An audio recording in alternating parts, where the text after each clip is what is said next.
Ravi Enterprises maintains specific provision for doubtful debts on the basis of individual assessment of its major customers.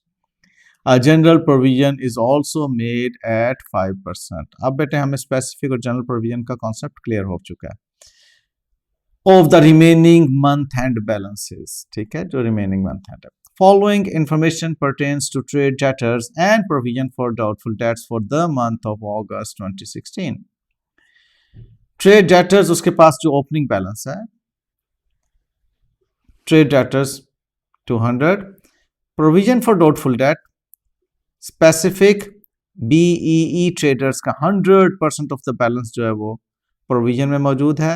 रे brothers का 60% of the balance provision में मौजूद है और general provision जो है 5% of the remaining balance 9.1 आ गई. 176.9 उसके पास प्रोविजन का बैलेंस है opening. Credit sales for the month amounted to rupees 900. Collection from customers were 850 million, which included a recovery of 4.5 million against the trade debts written off in previous year. An amount of 7.2 million received net of 10% discount in full and final settlement invoice. Ray brothers were declared bankrupt and their debt has to be written off. A customer, Taj and Company, has disputed certain sales invoice aggregating rupees 2.8 million, which have been outstanding for more than 1 year. RE estimates that the customer will eventually pay half of the disputed amount. Amount aggregating rupees 1.5 million due from general customers are not recoverable and have to be written off. लें जी, यहाँ तक ही बात थी. Question is not that difficult. मैं चाहूँगा कि मेरे बच्चे इसको ट्राई करें खुद से. अपनी तरह नोटबुक और पेन को हरकत में लाएं, इस्तेमाल करें. I give you 2-3 minutes. Just debtors का टी अकाउंट बनाइए और बैड डेट्स का टी अकाउंट बनाइए और प्रोविजन फॉर डाउटफुल डेट का टी अकाउंट बनाइए. ऑल्दो मैं भी कुछ थोड़ा बहुत काम करूंगा, लेकिन मैं अपने काम की स्पीड स्लो रखूंगा. आप तेजी से इसको बनाना शुरू कीजिए प्लीज. एक अकाउंट है हमारा ट्रेड डेटर्स का. लो बेटे, यूं मैंने अपना ये बोर्ड प्लान किया. Adil please over to you बेटे. ट्रेड डेटर्स ओपनिंग बैलेंस कितना लिखना है? जी बेटे 200. तो we are in fact saying rupees in million. तो आप रुपीज इन मिलियन ये लिख लेते हैं यहाँ पर. Rupees in, I am sorry, million. Rupees in million. Okay.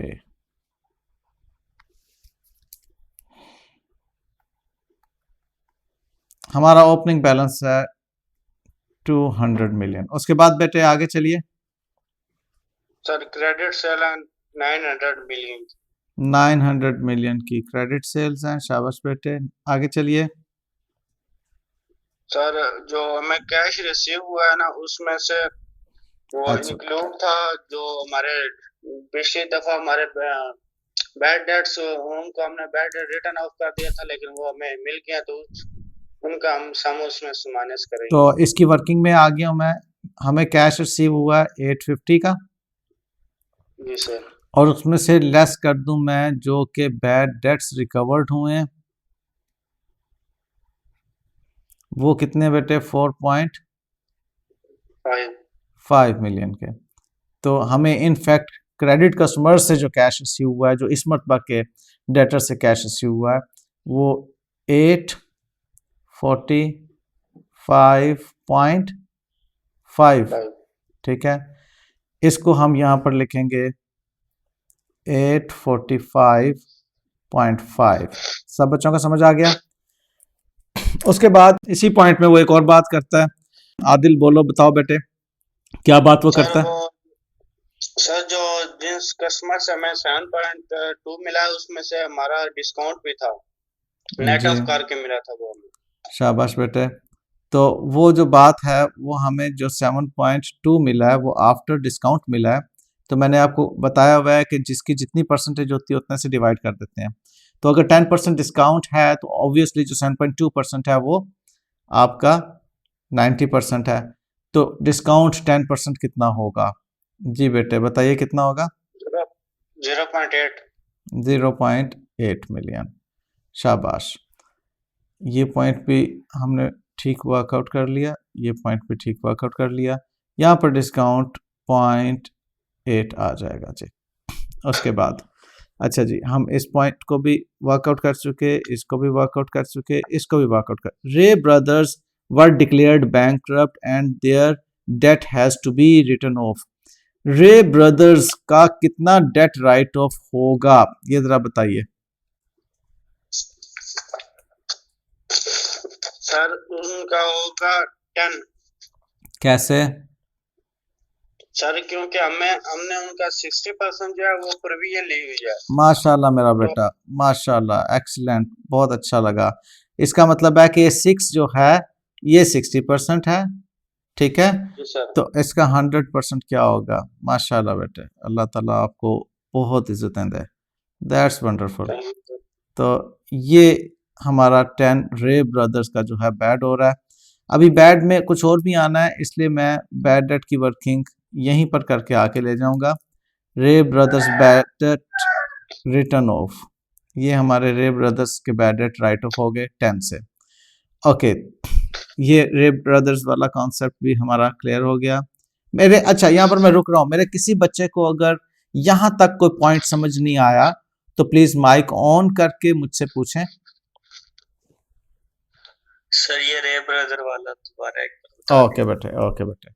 देखो यहाँ पर उसने कहा कि रे ब्रदर्स वर डिक्लेयर्ड बैंकरप्ट।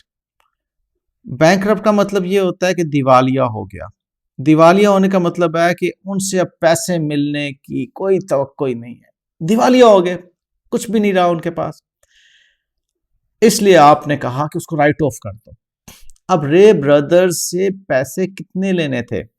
रे ब्रदर्स की जो प्रोविजन क्रिएट की हुई है 6 मिलियन, वो 60% स्पेसिफिक परसेंटेज पे कैलकुलेट की हुई है। तो इसका मतलब है कि वो 6 मिलियन 60% है, तो 100% कितना होगा? तो हमने उसको यूं 60% से डिवाइड करके 100% से मल्टीप्लाई किया ताकि हमें पता चले कि रे ब्रदर्स का टोटल बैलेंस कितना था। अब देखो ना, इस 10 मिलियन का आप जब परसेंटेज 60 कैलकुलेट करोगे तो एग्जैक्टली वो 6 आ जाएगा। तो 6 ही उसने कैलकुलेट किया हुआ था ना प्रोविजन के तौर पर, ये वाला 6। जी बेटे समझ गए? एक्सीलेंट। और भी किसी बच्चे को कोई पॉइंट समझना है तो प्लीज बेटे बिला झिझक क्वेश्चन किया करो, ये आपकी लर्निंग होती है बेटे, बिला झिझक क्वेश्चन करो। ऑलराइट, आगे चलते हैं। हमारे पास कहता है कि रे ब्रदर्स हो गया। A customer Taj and company has disputed certain sales invoices aggregating 2.8 million which have been outstanding for more than 1 year. RE जो हमारी कंपनी है, ये Ravi enterprises, RE estimates that the customer will eventually pay half of the disputed amount. अब ये आदिल बताओ बेटे, number 5 जो है, क्या ये हमारा बैड डेट्स राइट ऑफ करने की बात कर रहा है या प्रोविजन क्रिएट करने की बात कर रहा है? आदिल सर वो कह रहा है कि जो वो आधे पैसे देंगे जी। तो सर हमने प्रोविजन ही बनानी है और उनको बैड डेट्स में भी लेके जाना है। ठीक है, इन अ वे ये प्रोविजन क्रिएट कर, स्पेसिफिक प्रोविजन क्रिएट करने की बात कर रहा है, सही है ना? जी सर। Good, excellent. चलो ये वाला पॉइंट जब हम स्पेसिफिक प्रोविजन क्रिएट कर रहे होंगे उस वक्त हम यूज करेंगे। उसके बाद वो कहता है amount aggregating 1.5 million due from general customers are not recoverable and have to be return off. कहता है जनरल कस्टमर से 1.5 मिलियन की अमाउंट जो है उस पे हम कहते हैं कि वो नहीं मिलेगी, लिहाजा टू बी रिटर्न ऑफ उसको राइट ऑफ करो। इसलिए मैंने यहां पर आपको ये छोड़ दिया था, जनरल कस्टमर्स, जनरल डेटर्स या accounts receivables to be return off. वो कह रहा है जी 1.5 मिलियन के हैं। तो हमारे पास टोटल जो bad debts to be return off होंगे वो 11.5 मिलियन के होंगे। देयरफॉर यहाँ पर हम 11.5 मिलियन से अपने डेटर्स को क्रेडिट करेंगे। ये हमारे डेटर्स हैं, यहाँ अकाउंट्स रिसीवेबल, एक ही बात है बेटे। इनको क्रेडिट करके हम बैड डेट्स को डेबिट करेंगे। यहाँ पर ये डेटर से अमाउंट आ रही है 11.5। जी आदिल, आगे क्वेश्चन को सॉल्व करवाएं। नेक्स्ट क्या वर्किंग करेंगे जरा मुझे आप बताइएगा। जी फैसल कुछ पूछना चाह रहे हैं। जी फैसल बताइएगा बेटे। ये 11.5 का ही बता दें। हाँ 1.5 था सर, ये 11.5 कहाँ से आया था? ये बेटे आपका 10 जो है रे ब्रदर बैड हुआ है और 1.5 आपका जनरल। अब देखिएगा यहाँ पर हमने रे के बारे में बात की थी कि रे जो है वो बैड हो गया, ठीक है, और यहाँ पर हमने बात की है कि हमारे जनरल जो हैं वो बैड हो गए। तो ये टोटल हमारे बैड जो हैं 10 और 1.5 मिलके 11.5 बनते हैं। अच्छा आदिल बात को आगे बढ़ाएं, अब बताएं नेक्स्ट क्या काम करना है। सर जो हमारे ट्रेड डेटर है ना उसका टोटल करके उसमें से हमने जो ये स्पेशल प्रोविजन बनाई है इसमें से इनको माइनस करना है। अच्छा पहले मैं ओपनिंग बैलेंस ऑफ प्रोविजन लिख दूं। यहाँ पर 23.1 हमारा जो है ये ओपनिंग बैलेंस आ गया, ये हमने यहाँ पर लिख लिया 23.1। सर वो जी जो हमारे डेटर्स हुए ना ये राय इनको बैड डेट्स में भी लेके जाना है। वो बैड डेट्स में ले गया ना मैं, 11.5 बैड डेट्स डेबिट हो गए और ये मेरे डेटर्स क्रेडिट हो गए। एक्सीलेंट। अब जो है अगली बात हमें closing balance of provision calculate करनी है। यहाँ पर हमारे पास टोटल है 1100 का, ये 1100 का टोटल ये लिखा और इसमें से अब माइनस करेंगे हम 1100 minus 845.5 minus 0.8 minus 11.5 comes to 242.2। ये हमारा क्लोजिंग बैलेंस आ रहा है जी, जो हमारा डेटर्स का क्लोजिंग बैलेंस है। जी बेटे डबल चेक करें 242.2 ही आ रहा है। Yes sir. ओके अब हमने closing provision for doubtful date की वर्किंग करनी है। Closing provision for doubtful debts की वर्किंग करने के लिए मेरे पास जो डेटर हैं वो हैं 242.20 after all bad debts after discount allowed and cash receipt. अब ये प्रोविजन क्रिएट करने के लिए वो कहता है कि इसमें एक बैलेंस है 2.8 मिलियन का जिस पे हमारी प्रोविजन होगी 50%, ठीक है, और बाकी कोई बैलेंस इसके अंदर जिस पे स्पेसिफिक प्रोविजन क्रिएट करनी है नहीं, तो बाकी सारा जनरल, बाकी तमाम जनरल प्रोविजन है। तो आप इसमें से 2.8 को जब लेस करते हैं तो 239.4 आता है। 239.4 उस पर हमारी जनरल प्रोविजन की जो परसेंटेज है वो बताई हुई है कि जनरल प्रोविजन कितनी होती है बेटे 5%। Yes sir 5%। हम 5% कैलकुलेट करेंगे जनरल प्रोविजन, तो ये बनेगी 1.4 और इसका 5% होगा 11.97।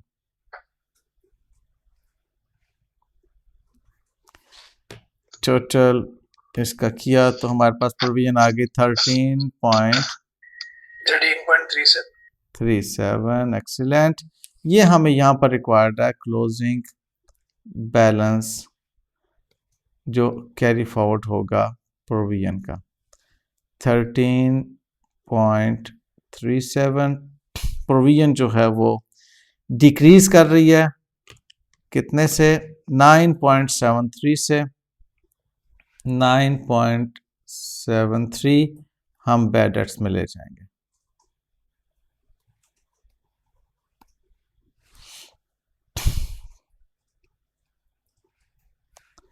ये आपकी प्रोविजन डिक्रीज की, इतने से प्रोविजन डिक्रीज की। ओके, ये जो हमने बैड डेट्स रिकवर निकाले हुए हैं, यहाँ पर हमने वर्किंग की थी, ये आपका जो कैश है वो रिकवर हुआ, कैश डेबिट और बैड डेट्स एक्सपेंस क्रेडिट 4.5 से। अब यहाँ पर आपकी क्रेडिट साइड हैवी आ रही है। Okay, 9.73 plus 4.5 comes to 14.23।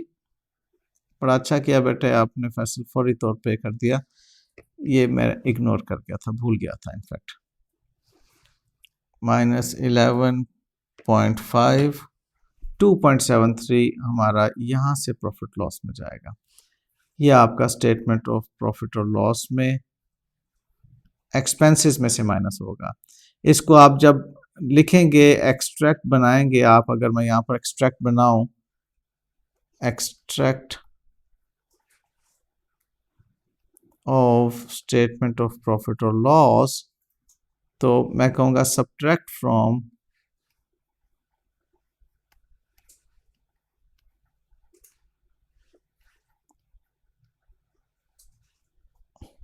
Operating expenses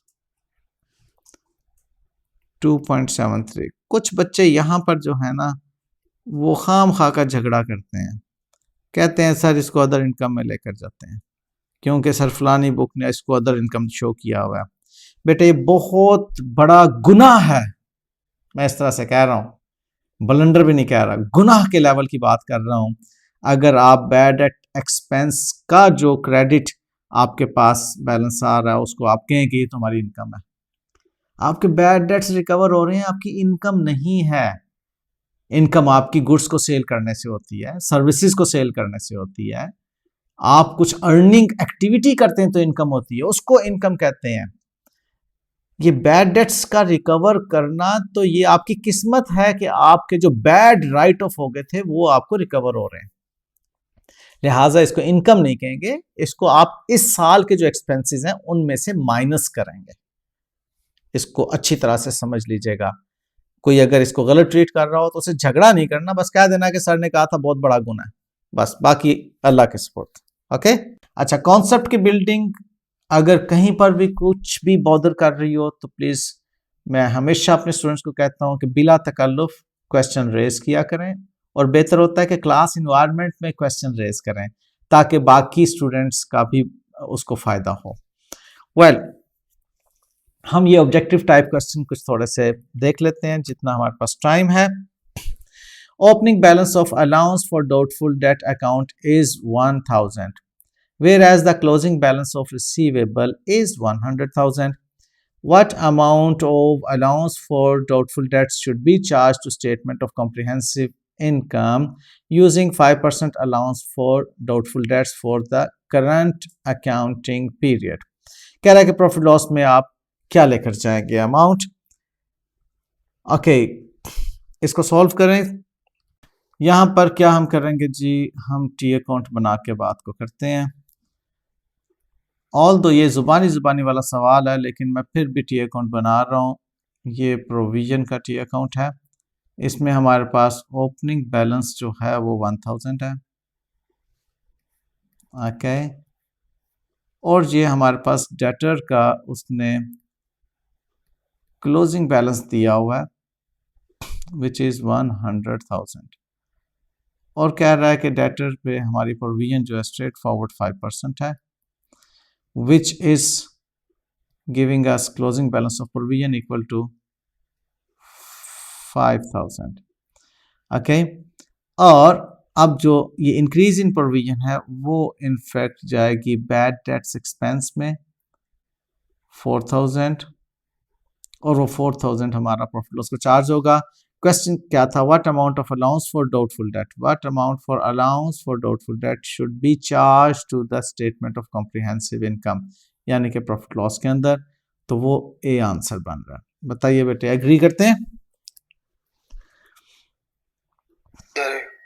okay, Second question है, at December 31, 18, a company's receivable totaled 600,000 and an allowance for doubtful debt of 60,000 had been brought down from the last year. It was decided to write off the debts totaling 25,000 and to adjust allowance for receivable 10%. At what amount receivable to be shown in statement of financial position? कि statement of financial position में accounts receivable का balance क्या show होगा? हमारे पास debtors या accounts receivable whatsoever. जी बेटे, आपको अब तो क्लियर आनी चाहिए, इस वक्त सिग्नल्स का प्रॉब्लम तो नहीं होना चाहिए। अभी ठीक आ रही है आवाज़ या नहीं? आप अपने एंड पर जरा चेक कर लीजिएगा बेटे। सर पहले हो रहा था। अभी ठीक हो गया? ओके जी sir. Okay good, thank you. तो ये हमारे पास प्रोविजन फॉर डाउटफुल डेट का बैलेंस जो है दैट इज 60,000 जो हमारा ब्रॉड फॉरवर्ड या ब्रॉड डाउन हो रहा है, और वो कह रहा है decided to write off total 25,000, ये हमारे बैड डेट हो गए।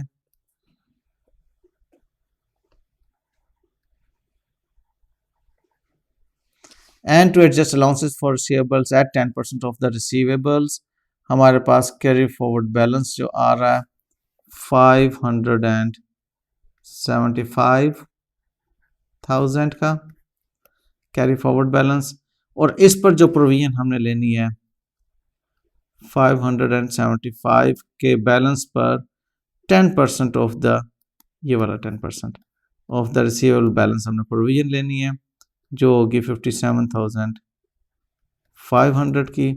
ये 57,500 हमारा कैरी फॉरवर्ड बैलेंस आएगा प्रोविजन फॉर डाउटफुल डेट यानी कि अलाउंसेस फॉर डाउटफुल डेट का,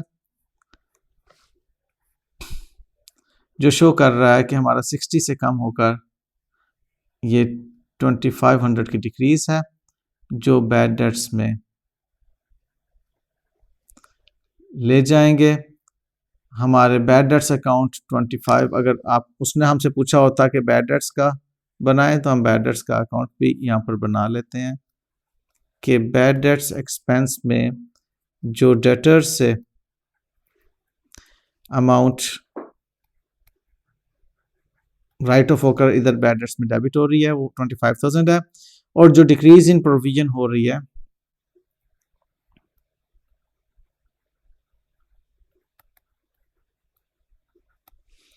वो 2,500 की अमाउंट है। और यूं हमारे पास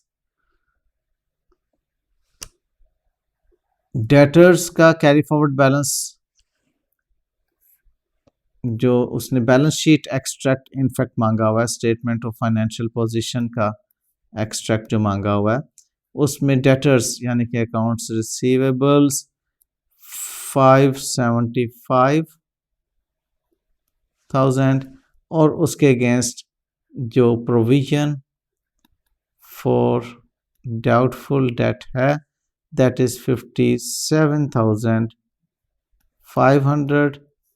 तो बताइएगा बेटे क्या बैलेंस बनता है?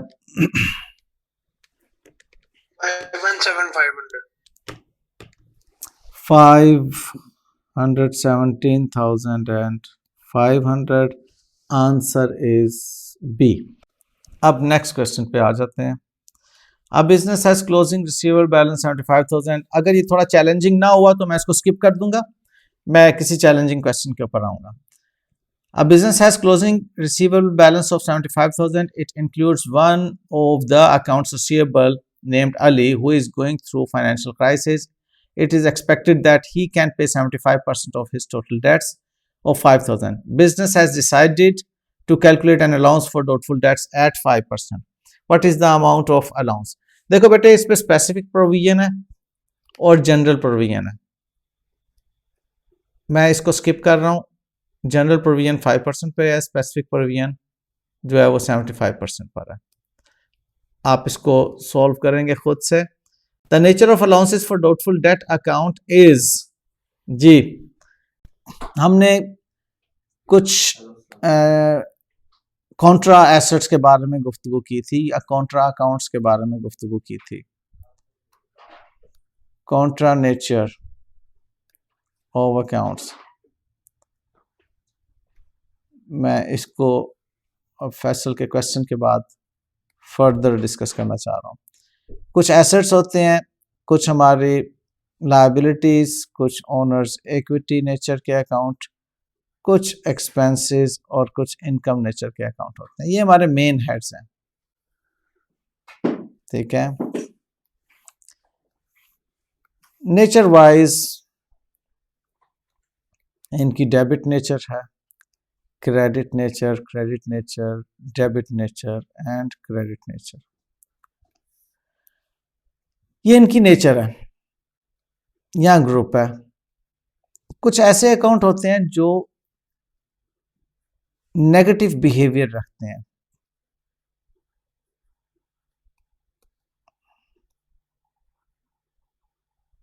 नेगेटिव बिहेव करते हैं, यानी कि उन्होंने हमेशा उनकी नेचर के बरक्स जाना होता है, ताल्लुक उनका उसी फैमिली से होती है। नेगेटिव बिहेव करते हैं लेकिन फैमिली उनकी वही होती है। कुछ ऐसे बच्चे होते हैं ना, हमेशा माँ बाप को तंग ही करते हैं, नेगेटिव ही होते हैं हमेशा, तो ये वो वाले बच्चे हैं। इसमें एसेट्स में हमारे पास दो कॉन्ट्रा नेचर के अकाउंट्स जो आपके लेवल पे हैं। एक है प्रोविजन फॉर डाउटफुल डेट्स और दूसरा है प्रोविजन फॉर डेप्रीसिएशन। इन्होंने हमेशा एसेट्स में से माइनस ही होना है। कॉन्ट्रा है, कॉन्ट्रा मीन्स जो कॉन्ट्राडिक्ट करता है।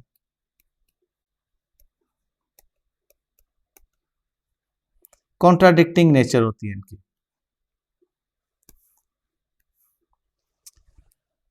इस तरह से ओनर्स इक्विटी में से ड्राइंग्स की नेचर हमेशा कॉन्ट्राडिक्टिंग होती है। हमेशा इसने ओनर्स इक्विटी में माइनस के तौर पर शो होना है। प्रॉफिट डिस्ट्रीब्यूशन है, इसको एक्सपेंस नहीं कहेंगे, इसको ओनर्स इक्विटी में हमेशा माइनस के तौर पर शो करेंगे। एक्सपेंसेस में आपने देखा हुआ परचेजेस रिटर्न,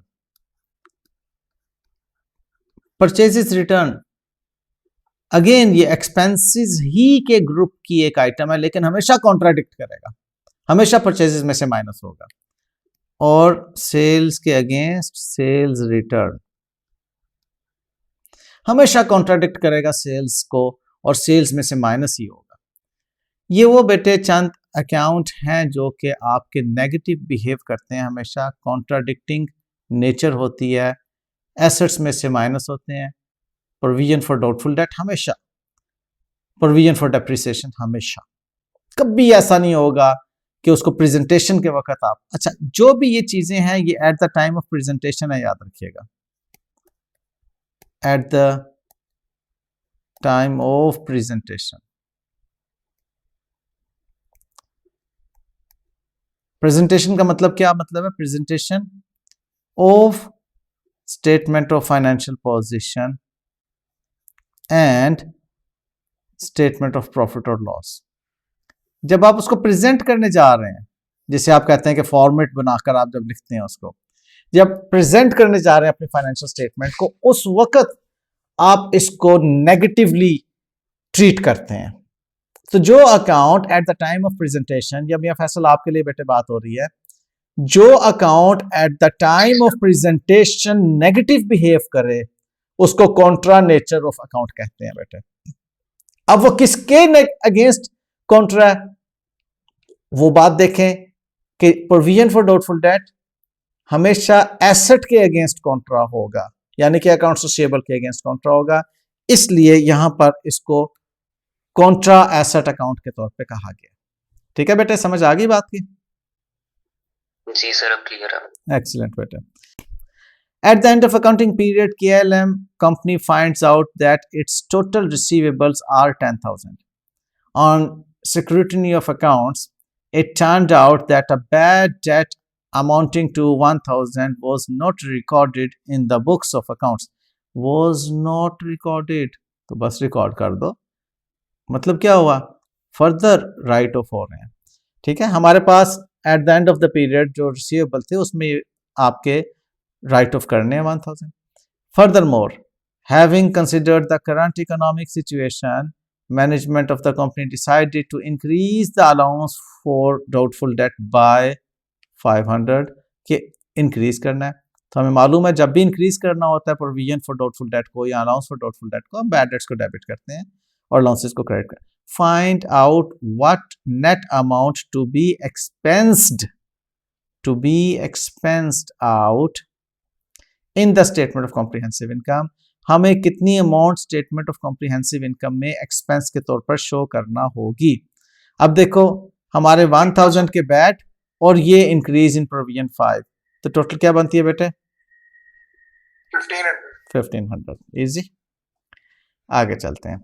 किसी बच्चे को पूछना है तो पूछ सकता है, अदरवाइज ये सादा बात थी. बैड डेट्स जो राइट ऑफ हुए और जो हमारे इंक्रीज इन प्रोविजन है. कहता है at January 1 2017 allowances for receivables of Sidra was 35,000. ये हमारी प्रोविजन का बैलेंस है. During the year ended 31 December 17 debts totalling 15,000 were return off. During the year हमारे बैड डेट 15,000 के हैं. It was decided that the allowance for doubtful debt should be 30,000 कि अब allowance जो है वो 35 से 30 हो जाएगा. शुड बी डिक्रीज्ड बाय 5,000 है. तो डिक्रीज्ड बाय 5,000 अलाउंस को डेबिट करके बैड डेट्स को क्रेडिट करेंगे. आपका बैड डेट्स पहले 15,000 से है, 5,000 से क्रेडिट होगा तो 10,000 का एक्सपेंस हो जाएगा. What amount should be charged to statement of comprehensive income. Charge का मतलब होता है कितना एक्सपेंस लेकर जाएंगे. अच्छा ये बात याद रखना, कहीं पर नोटबुक में नोट कर लो और बार बार इसको पढ़ना भी. अकाउंटेंट के लिए लफ्ज चार्ज का मानी है डेबिट, कहीं लिख लो. अकाउंटेंट के लिए लफ्ज चार्ज का मतलब है डेबिट. आपने कभी ये नहीं करना कि जी ये अमाउंट बैंक स्टेटमेंट में क्रेडिट अगर नजर आ रही थी तो आप कहेंगे बैंक स्टेटमेंट में चार्ज हुई हुई है. ठीक है, ये लफ्ज गलत हो जाएगा.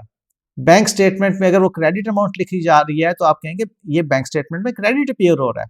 हाँ, अगर बैंक स्टेटमेंट में कोई अमाउंट डेबिट पे अपीयर हो रही है तो आप ये कह सकते हैं कि बैंक स्टेटमेंट में इतनी अमाउंट चार्ज हुई हुई है, इतनी अमाउंट डेबिट हुई हुई है. इसी तरह से आप अकाउंट्स रिसीवेबल में अगर कहते हैं कि हमने बैड डेट्स को चार्ज कर दिया अकाउंट्स रिसीवेबल को, तो बिल्कुल गलत कॉन्सेप्ट हो जाएगा, क्योंकि बैड डेट्स अकाउंट्स रिसीवेबल में चार्ज यानी कि डेबिट नहीं होते.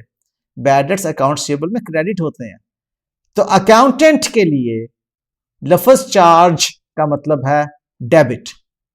M I clear? इसको ज़हन में रख लीजिएगा. Yes sir. तो अब यहां पर हमारे 15,000 जो है वो बैड डेट हैं और 5,000 डिक्रीज इन प्रोविजन है. तो जो डिक्रीज इन प्रोविजन के बाद जो बैड डेट्स हमारे प्रॉफिट एंड लॉस में चार्ज होंगे, यानी कि प्रॉफिट लॉस में एज एन एक्सपेंस शो होंगे. जो प्रॉफिट लॉस में चीज डेबिट जाती है वो एक्सपेंस होती है बेटे, वो 10,000 होंगे.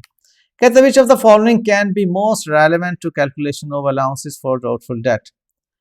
Total credit sales, total credit purchases, total current assets, total current liabilities.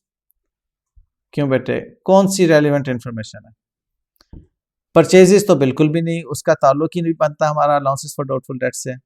ना ही टोटल करंट एसेट्स का कोई ताल्लुक है डाउटफुल डेट्स की प्रोविजन के साथ, ना ही करंट लायबिलिटीज का कोई ताल्लुक है डाउटफुल डेट्स की प्रोविजनिंग के साथ. किसका ताल्लुक है? क्रेडिट सेल्स का ताल्लुक है. तो जितनी क्रेडिट सेल्स हमारी ऐसे लोगों को की जाएंगी जो कि पहले से डाउटफुल हैं, तो हमारी provision for doubtful date ultimately increase होगी. तो ये बहरहाल हमारी उस फैमिली से ताल्लुक रखती है, अलाउंस फॉर डाउटफुल डेट और क्रेडिट सेल्स. कोई एम्बिग्यूटी इसके बारे में? क्वेश्चन नंबर 7 के बारे में. Eighth question. At January 1, 2017, the balance in allowance for receivable showed 16,000. Allowance for receivable provision का balance हमारा 16,000 का नजर आ रहा था. At the end of the year, it is decided to write off 9,000. हमने कहा कि जी write off कर दो 9,000. And adjust allowance for receivable to 18,000. कि allowance को जो है 18,000 एडजस्ट करो। अब आप 16,000 से 18,000 तक एडजस्ट कर रहे हैं, मीन्स 2,000 से आप अपने अलाउंसेस को इंक्रीज कर रहे हैं। ओके, तो what will be the effect of this decision on the profit and loss? 2,000 से आपके अलाउंस इंक्रीज हुए, बैडर्स को डेबिट हुए, 9,000 के आपके बैडर्स राइट ऑफ हुए, टोटल 11,000 से आपका प्रॉफिट फॉर द ईयर जो है, decision on the profit for the year, आपका प्रॉफिट फॉर द ईयर 9,000 से डिक्रीज करेगा, क्योंकि आपके एक्सपेंस आई एम सॉरी 11,000 से 11,000 से आपका, क्योंकि आपके बैड डेट्स जो हैं वो 9,000 हैं और 2,000 से आपकी जो है वो अलाउंस इंक्रीज कर रहे हैं, तो आपके 11,000 से profit for the year decrease करेगा। M I right?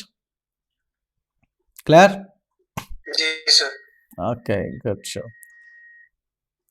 Sania creates allowance for doubtful debts after considering the length of time the debt remains outstanding. अच्छा, अब ये वो कॉन्सेप्ट है जो कि प्रोविजन मैट्रिक्स भी कहलाता है और एज डेट एनालिसिस भी कहलाता है। मैं इसलिए लिख रहा हूँ कि बाज़ का एग्जामिनर ये लफ्ज़ इस्तेमाल करता है। अच्छा जी, ये एज डेट एनालिसिस बेस्ड या provision matrix based calculation of the balance of allowances for doubtful debts। ठीक है बेटा, वो क्या कह रहा है आपको? आपसे कह रहा है सनिया creates allowance for doubtful debt after considering the length of time the debt remains outstanding. She has provided following data on 31st March 2018। 130 के 30 डेज हैं, उस पर कुछ भी नहीं। 75 के 31 से 60 डेज के आउटस्टैंडिंग है, 2% होगा, इस पर ये होगा। हमारे पास जो 130 के डेट हैं, मैंने आपको बताया था ना कि वो गुड डेट्स हैं, उसके बारे में उसने कहा कि 0% प्रोविजन लेनी है। कुछ होते हैं जो गुड डेट्स होते हैं, उसके बारे में उसने कह दिया कि 0% प्रोविजन होगी। जो 75 हैं उनको 31 से 60 डेज हो गए आउटस्टैंडिंग, यानी कि हमने उनको जो चीज़ें सेल की थी पिछले 1 महीने से लेके पिछले 2 महीने तक की, वो 31 से 60 डेज के दरमियान में फॉल कर रहे हैं। उस पर कोई बहुत ज़्यादा शक नहीं है, इसलिए हम कह रहे हैं कि उस पर 2% प्रोविजन कैलकुलेट कर लो। ठीक है, लेकिन जो 60 डेज से भी पुराने हमारे डेट्स हैं, डेटर्स हैं, जिनको हमने सेल की हुई हैं 3 महीने पहले, 4 महीने पहले, 5 महीने पहले, 6 महीने पहले, 1 साल पहले, ओवर 60 डेज, उन पे हमारे दिल की धड़कन तेज हो गई है, शायद पैसे दें ना दें, इसलिए हमने प्रोविजन का रेट भी जो है बढ़ा दिया उनके लिए। तो opening balance of allowance for doubtful debt was 3,500 and the amount to be charge to statement of comprehensive income for the year would be, वो आपको मालूम करना चाह रहे हैं। तो सीधी सी बात है, इस पर आपकी प्रोविजन होगी 0, इस पर आपकी प्रोविजन होगी 1,500 और इस पर आपकी प्रोविजन होगी 2,500। ओके, टोटल हमारी प्रोविजन का बैलेंस बनता है 4,000। ओपनिंग बैलेंस ऑफ प्रोविजन वो कह रहा है हमारे पास थी 3,500 ओपनिंग बैलेंस ऑफ प्रोविजन और allowances for doubtful date. Closing balance of provision जो है हमारा हमने कैलकुलेट कर लिया। ठीक है, तो इंक्रीज इन प्रोविजन 500 हमारा इंक्रीज इन प्रोविजन। ये था एज डेट एनालिसिस पे बेस्ड प्रोविजन की कैलकुलेशन। कोई कहे कि जी एज डेट एनालिसिस पढ़ा है, तो आपने बेटे पढ़ा है age debt analysis. Which of the following receivables have highest probability to default on trade debtors, on trade debts?